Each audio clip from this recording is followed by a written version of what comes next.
Listen deep, listen true. Feel the space between me and you. Listen deep, listen clear. Let the sound dissolve your. ဦးနာတော့ကျွန်တော်အဲ့မှာထိုင်းကောင်လေးကျွန်တော်မေးကြည့်ရတော့သူတို့ကတော့ဒီအပေါ်မှာရှိတယ်လို့ပြောတယ်အဲကျွန်တော်အခုတက်ပြီးတော့အခု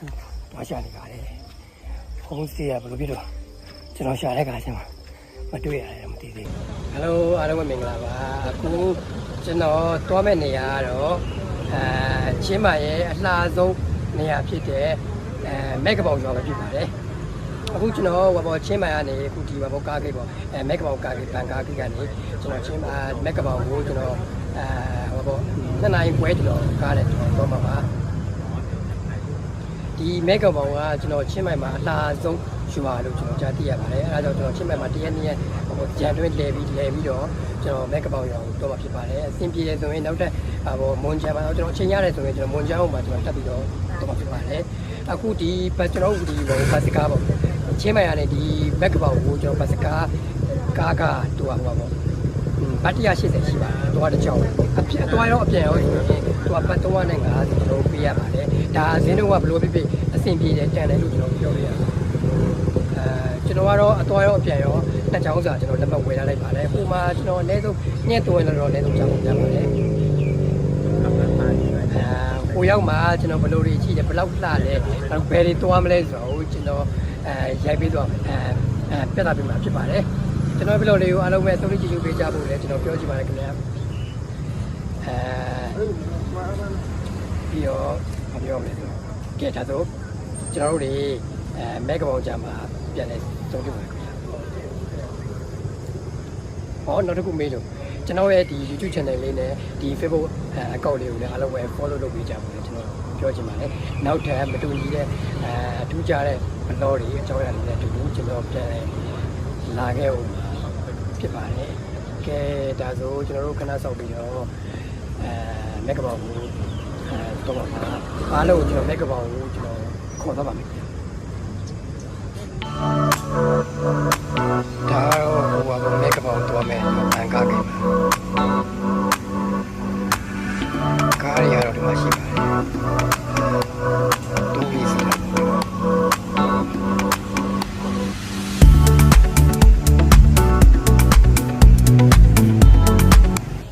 ဒါကတော့ရှင်းမှရင်တွားနဲ့အပြန်အချိန်စရာတွေပါ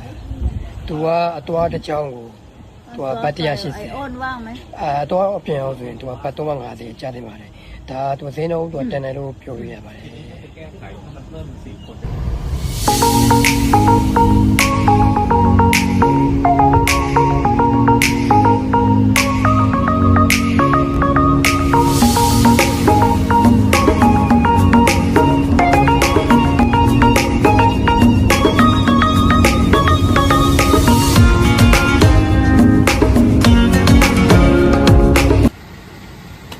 မက်ကပေါင်ပါ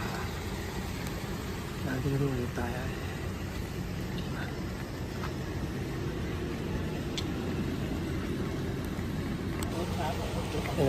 ကျွန်တော်ခုမက်ကပေါင်ရွာကျွန်တော်ရောက်ပါပြီအခုဟိုပေါ့ချင်းမိုင်ရတယ်ဒီမက်ကပေါင်လာတာကျွန်တော်တို့ကတနိုင်ပဲကြာတယ်သူတို့ကပြောတော့တနိုင်ပဲကြာတယ်လို့ကျွန်တော်ပြောတာတကယ်တမ်းတနိုင်ပဲတော့မကြာပါဘူးမောင်းလိုက်တာကတနိုင်နဲ့9မိနစ်အဲ့လောက်ပဲကြာတယ်အခုမက်ကပေါင်ကိုရောက်လာပါပြီပြီးရင်ရွာထဲကိုတွားပြီးတော့ရှောက်လဲပါမယ်အထဲမှာဘယ်လိုနေသားတွေရှိတယ်ဘာတွေရလဲဆိုတော့ကျွန်တော်ပြီးရင်ပြသပြီးမှဖြစ်ပါတယ်ကဲကြာသေးဦးလေးနည်းနည်းလေးတာရတယ်နည်းနည်းလေးအေးအေးလေးနဲ့ဒီလိုကောင်းတဲ့နေသားတွေပါရှိတယ်ပြီးရင်ကျွန်တော်ကဲရွာထဲကိုတွားနေပါပြီဒီနားမှာကော်ဖီဆိုင်လေးတွေတော်တော်လေးများတယ်သူကရိုးရသူ့ရဲ့ပုံစံပြင်ဆင်ရေးသူ့မှာရှိတယ်အဓိကကျွန်တော်လွယ်ပြောရမယ်ဆိုရင်သူဒီမတ်ပုံစံလေးဟိုပါလေသူကျွန်တော်တရုတ်ကားထဲဒီမှာတွေ့တဲ့အိမ်နေတဲ့ရွာတွေကလေအဲ့လိုပုံစံမျိုးလေးတွေတော့များတယ်ရိုးရာကြီးကအမွေးတက်လေးတကယ်မိုက်တယ်သူက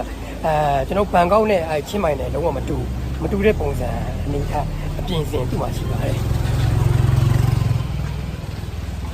တကယ်မိုက်တော့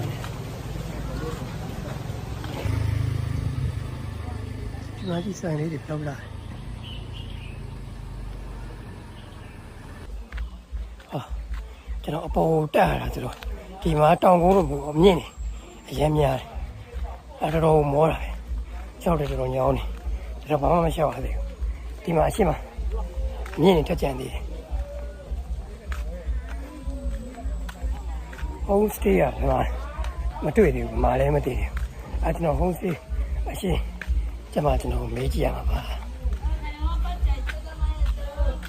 ကျဒီအပေါ်တက်မှာဝေးပဲအောက်တော့ရောက်တက်လာတာအပေါ်မှာအမြင့်မယ်သူဟိုး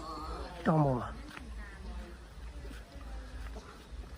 home stay ရအခုထိဟိုမတွေ့သေးဘူးဟေးရှာနေရကျွန်တော်လည်းခုမှရောက်တာဆိုတော့ဒီချာတော့ကျွန်တော်မသိသေးဘူးသူဆက်တော့သွားနေရပဲတကယ်မောတာတကယ်မှန်မယ်ညောင်းနေပေါ်တာဆိုသူရှိန်ကြီးဟာပါကျွန်တော်ဟိုက bread တယောက်ကိုကျွန်တော်ပေးလိုက်တာမဲကပောင်ကကျွန်တော်သွားတဲ့လမ်းကျွန်တော်မှားနေတာတဲ့ကျွန်တော်အပေါ်တက်နေတာမဲကပောင်ဟိုမှာကျွန်တော်ဆက်လာတဲ့ဘန်ကာနာနားဆက်လာတဲ့နေရာကြံခဲ့ပြီအမဲကပောင်တခြားကျွန်တော်ဟိုအပေါ်တက်လာတာဒါကြောင့်ကျွန်တော်ပြင်ပန်းပြီးကျွန်တော်မောတာအရန်ဝေးနေပါလေပြန်အခုကျွန်တော်အောက်ကိုကျွန်တော်ပြန်ဆင်းပြီးတော့ကျွန်တော်ပြန်ထက်ချအောင်ပါအောင်မယ်အခုအချိန်ကညနေ4 နာရီရှိပါပြီဒီမှာလည်းရာသီဥတုအေးလေးရှိလို့လည်းတော်သေးတယ်ချွေးရောလည်းစပ်ပြန်ကြောက်လဲဆိုတော့ထုတ်ပြန်တဲ့တရားကိုလည်းပြင်ပန်းပါတယ်အခုကျွန်တော်အောက်ကိုကျွန်တော်ဆင်းပြီးတော့ကျွန်တော်အုံးစီကျွန်တော်ရှာလိုက်ပါအောင်မယ်ပြီးမှကျွန်တော်လေသာရှိရတယ်ကျွန်တော်တင်ရမှာပါထုတ်ထားပြီးတော့ကဲတက်တာဒီမှာပြန်တွေ့မယ်ကဲအောက်ပြန်ဆင်းပါအခုကျွန်တော်အိမ်ရတော့ပါပြီဗျာကျွန်တော်2ရက်ကိုကျွန်တော်800နဲ့ကျွန်တော်ရလိုက်တယ်အမှန်တူဒီဟာ1ရက်ကိုကျွန်တော်900တရက်ကိုလေအခု2ရက်ကိုကျွန်တော်800နဲ့ကျွန်တော်ရလိုက်တယ်ရမ်းတန်ပါလေအခုနောက်တော့တယောက်ကကျွန်တော်အခုနောက်အမှရှိရကျွန်တော်အိမ်လည်းပြတ်ပေးတယ်2ယောက်ရှိတယ်ပြီးရင်ကျွန်တော်ပြတ်ပေးပါမယ်ဒီမှာ1ယောက်ဒါကျွန်တော်အိမ်လည်းပြတ်ပေးတယ်1ယောက်ပါနောက်1ယောက်ကအထက်ထဲမှာကျွန်တော်ရှိပါတယ်ပြီးရင်ခန်းထဲကိုကျွန်တော်လိုက်ပြပါမယ်အိမ်လေးကမစိုးပြောလို့ရအခုကျွန်တော်ရွာထဲကိုအထဲထဲဟိုပေါ့လူစီတဲ့အဓိကအကျလှတဲ့နေရာလေးတွေပေါ့ရွာထဲပေါ့ကော်ဖီဆိုင်တွေပါညာဆိုဒီနားကလည်းတိတ်မဝေးဘူးနည်းနည်းနီးရပြောလို့ရတယ်ဒါကျွန်တော်ကံကောင်းနဲ့ပြောလို့ရပါလေကဲအထဲကိုကျွန်တော်လိုက်ပြပါမယ်ကဲဒါလေးကတော့အခန်းလေးပါခန်းလေးကမစိုးလှတယ်လို့ပြောလို့ရတယ်တန်နဲ့တန်ကျွန်တော်ခန်းရပါပြီပြီးရင်ကျွန်တော်ရွာထဲသွားပြီးတပုံရိုက်မယ်ဘလောလေးရိုက်မယ်ဟိုပေါ့ညနေစာစားမယ်ကော်ဖီတောက်ပါမယ်ကျွန်တော်ဘလောလေးကိုဆက်လက်ဆောင်ကြည့်ပေးကြပါဦးခင်ဗျာဒီမှာဒါကျွန်တော်နေတာကျွန်တော်စားဖို့သူတပွဲကိုသူကပါ90တဲ့ဒီမှာလာမင်းကဘာလဲစင်းလုံးလေးမစိုးတန်တယ်ပြောလို့ရတယ်သူကတမင်းနဲ့ပါတယ်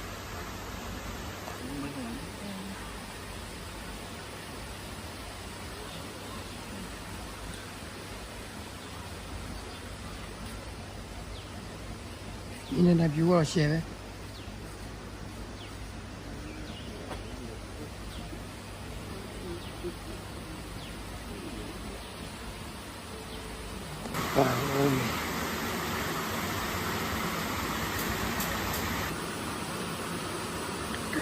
ဝတ်သားတော့ share ပဲကောင်းမယ် share ပဲဝတ်သားတွေရကဲစားလို့ပြီးတော့ပါညာစားလို့ပြီးတော့ပါပြီ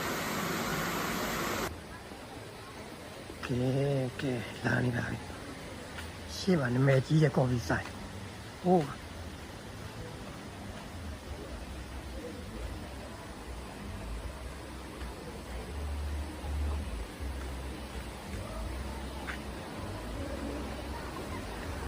လူတွေကအရင်အောင်လာပါတယ်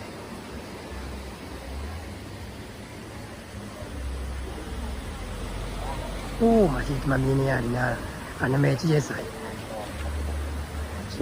ကဲဒီနေရာလေဟိုးမြင်နေရတဲ့ဟာလေးအဲ့ဒါဒီမဲကပောင်ရဲ့အဓိကနာမည်ကြီးလူအများဆုံးရောက်လာတဲ့ကော်ဖီဆိုင်လေးဖြစ်ပါတယ်ကျွန်တော်အဲ့ဒီကိုတော့မှာပါကဲကြောက်ကြည့်ရအောင်မှာပါ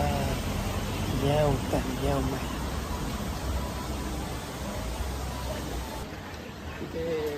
make up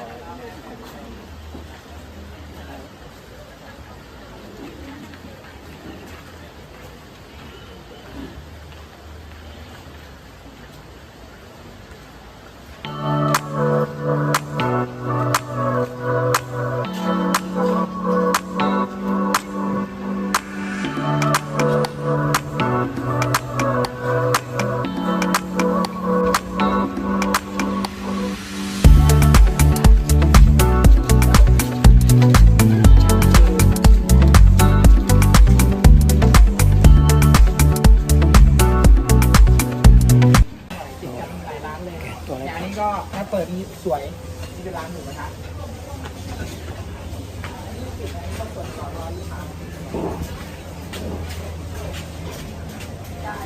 รับ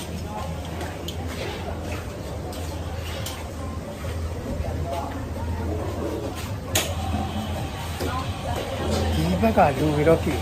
ကျွန်တော်ဒီဘက်ကိုတွားကြည့်တယ် ต่างชาติคนเดียวสาราพักใจ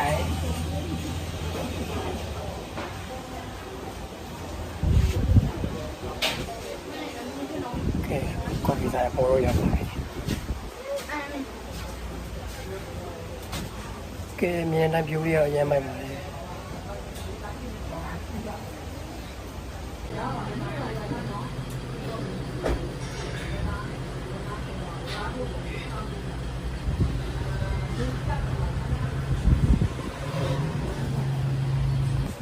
အခုကျွန်တော်ကတော့ခွင့်နဲ့မဆရာတို့ကျွန်တော်ကမှာလိုက်ပါတယ်သူကကော်ပီတစ်ခွက်ကိုသူကပတ်80ရှိတယ်မုခါဆိုရင်90လက်တေးလည်း90တော့တူတူပါပဲအစပရက်ဆိုကတော့သူကပတ်60ဒီမှာရှိပါတယ်တကယ်ဆိုဒီလိုနာမည်ကြီးတဲ့နေရာဒီလိုဆိုင်တစ်ခုမှာပတ်60 90 80လောက်နဲ့ကော်ပီတစ်ခွက်ကိုရတယ်ဆိုတာကတကယ်ကိုတန်ပါတယ်ဒီဆိုင်လေးကဒီလိုအေးလေးအေးချမ်းတယ်နောက်တစ်ခုဖြူလည်းအရန်ကောင်းတယ်ဒီမှာကြည့်ရတဲ့ဖြူရှုခင်းရရာသီဥတုရဲ့ရတာခံစားမှုကနဲ့ဒီပေးရတဲ့ပတ်စံနဲ့တကယ်ကိုတန်ပါတယ်ဒါကြောင့်မို့ကျွန်တော်ကတော့ရန်ကိုမိုက်တာအယောင်မိုက်လေးပြီးတော့ရန်လည်းပြောပါတယ်ဒီအောင်စင်းနဲ့လည်းရတယ်ပြီးဒီလိုနေရာမျိုးမှာကျွန်တော်ဘောလာဝင်ရတဲ့တွေ့တယ်ပြီးတော့ခုခုလည်းဒီလိုမျိုးပေါ့အဆင်ပြေနေရတဲ့တွေ့တယ်ကျွန်တော်ရန်ဝမ်းတာတယ်အခုကော်ပီလေးတောက်ပြီးတော့နားလိုက်ပါဦးရှူခွင့်လေးပါကြည့်ပြီးတဘာဝရတာခံစားပြီးတော့နောက်လေးကျမှကျွန်တော်တခြားပဲနေရာတော့မယ်တွားတဲ့နေရာတွေကျွန်တော်ထပ်ပြီးတော့ရပြီးပါဦးကျွန်တော်ပြောလေးတွေအားလုံးပဲဆုံးဖြတ်ကြည့်ပြီးတော့တဘောကြနှစ်သက်တယ်ဆိုရင်လာရင်ရှယ်လေးလုပ်ပေးကြဖို့ပြောကြည့်ပါခင်ဗျာ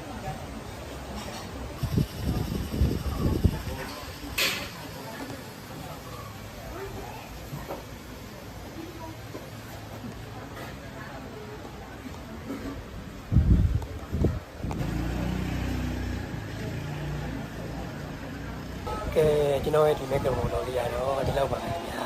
အားလုံးပဲကျွန်တော်နောက်ထပ်ဘလော့တွေကျမှအားလုံးနဲ့တူကျွန်တော်ပြန်လည်ဆုံးဖြတ်ပါမယ်ကျွန်တော်ရဲ့ဒီဘလော့လေးကိုအားလုံးပဲတစ်နေ့တက်တယ်ဆိုရင် like share လေးလုပ်ပြီးကျွန်တော်အားပေးသွားကြဖို့ကျွန်တော်ပြောချင်ပါတယ်ခင်ဗျာ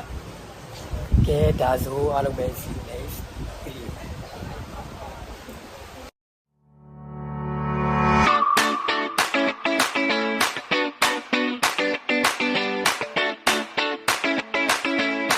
Listen deep,